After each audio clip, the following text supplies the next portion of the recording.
Hello, welcome again, everyone. We're on to Gatsby Benchmark 3 now, so hopefully you found the first two videos quite useful, quite informal, just discussing some of the benchmarks that, all the benchmarks that you're going to be working with next academic year.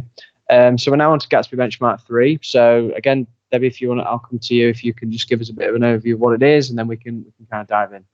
Yeah, absolutely. So Benchmark 3 is about assessing the needs of each pupil. So this benchmark really is about understanding that all pupils will have different needs at different stages in their sort of school journey. It's about making sure that advice and support is tailored to meet the needs of every student, so it isn't a one-size-fits-all. That diversity and equality is considered and is embedded in the careers programme. So it's not an afterthought, it's embedded in the careers programme. It's really about challenging stereotypes, all kinds of stereotypes, gender, social, all of them. It's about keeping records of all the advice and careers interventions that students have had. It's also about enabling students to access that information and to take a bit of ownership of that information as well. That's really what the benchmark is all about. Yeah, I think it's an interesting benchmark actually, because I think generally speaking, the schools I work with do quite well, but there is a lot to it, isn't it? There's a lot to think about, and I think we've spoken already about Gatsby Benchmark 1. If you do that kind of well enough and you sit down and do it in a really succinct and you really do kind of a deep dive into the program, the strategy and everything else, generally speaking, you will have looked at what needs to be done in Gatsby Benchmark 3 and pulled that in effectively. You mentioned there about challenging stereotypes, giving students access to their experiences on careers activity, recording element, so the evaluation part of that is going to be important as well, isn't it? So I think, I suppose fundamentally it's about making sure that all those vulnerable groups are catered for. So I know Ofsted, they're always very keen to see how schools have supported those groups. Those, for example, SEND, what have you done to help that group of students? So, when you are looking at your careers programme and you've identified learning outcomes, how are you going to make sure that that's accessible for every student, and particularly those vulnerable groups? I think obviously the things that schools have to help them with this, they've got Compass Plus, and the good thing about Compass Plus is that you can set up different groups. You can set up your own group, so it'll pull all the information, all your groups already from your management information system. So all of those SEND pupils will be there, and any particular group, but you can set your own as well. So a vulnerable group might be those students that are at risk of becoming NEET. So you can set them up as a group and make sure that you're giving them the advice and support that they particularly need to help them make the right decisions going forward.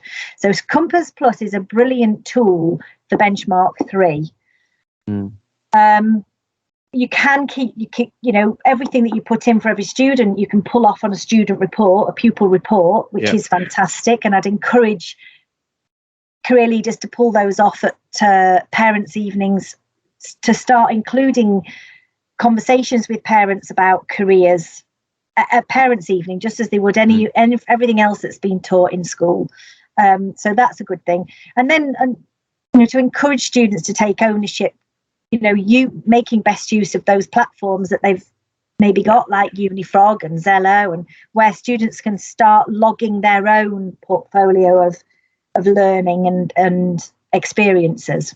Definitely, I know Compass Plus is really good for perhaps identifying groups of students that perhaps haven't had interventions as well, of whatever description. For example, a year 10 group of boys that perhaps come disengaged in the curriculum. You can see really if you can identify and target specific groups. It is. Compass Plus is such a great thing for that. And again, you know, you and I can help any career leader that wants to look at how they can do that, how they can pull that information out so they've got data that's going to be useful. I mean, talking about data, this benchmark is very much about destination data. And aside from the sort of legislative requirement to provide destination data to local authorities, you know, destination data is a really, really useful bit of information. And I know that, you know, Ofsted, when they do look at careers and they're looking at destination data, they want to see that schools have made some use from that information. It's not just data that's filed away. So I definitely encourage schools to do a commentary on their destination data, just a couple of paragraphs that talk about it and explain it and look at maybe the gaps or the anomalies, and share that information with the governors and SLT, but more importantly, use it to inform their next career programme. I think, you know, we've talked about Gatsby 1.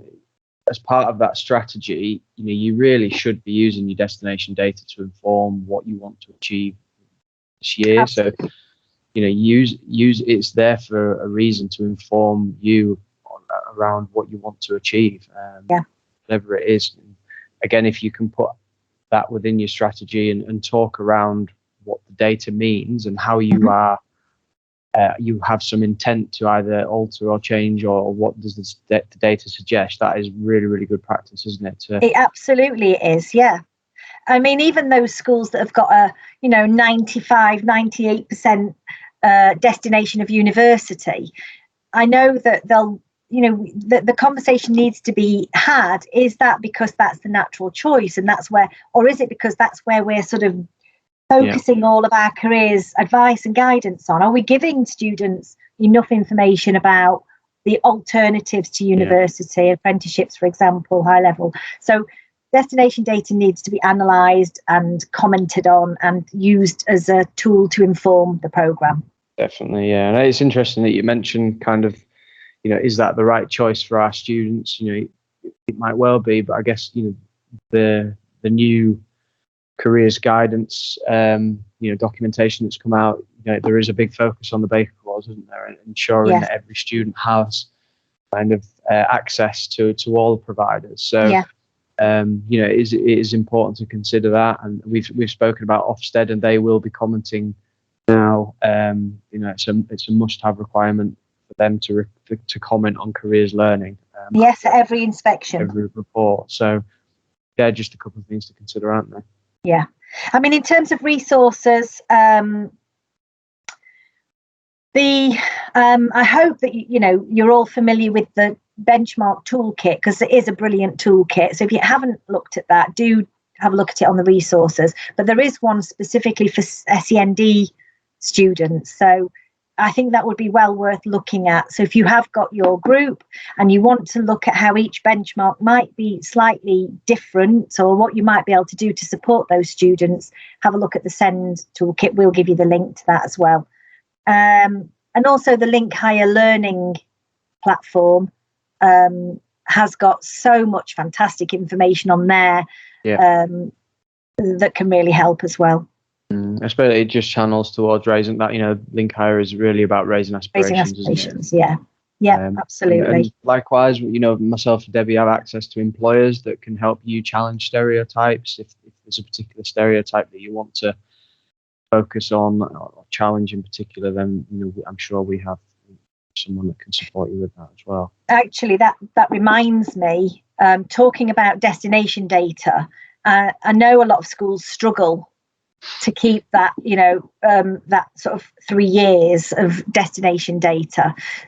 And so I would definitely encourage every school, if they haven't already, to start an alumni, because not only is that going to help you track your students, they are the best in terms of raising aspirations. Those students that have gone on and done some really good stuff, some high-level apprenticeships or a pathway, they are fantastic for raising aspirations in a school, because young people at that school will really relate to them. So I'd encourage the use of alumni. Definitely, yeah. And again, Compass Plus as a tool to start that off. And yeah, I definitely advocate that as well, Debbie, because all of a sudden you start to build an additional network that you can access. And I know I'm going to give Queen Elizabeth High School in Gainsborough a shout out here. They have a really active alumni, and once a year they bring a large number of their alumni members into the school to talk to students. And they can provide you with so much in terms of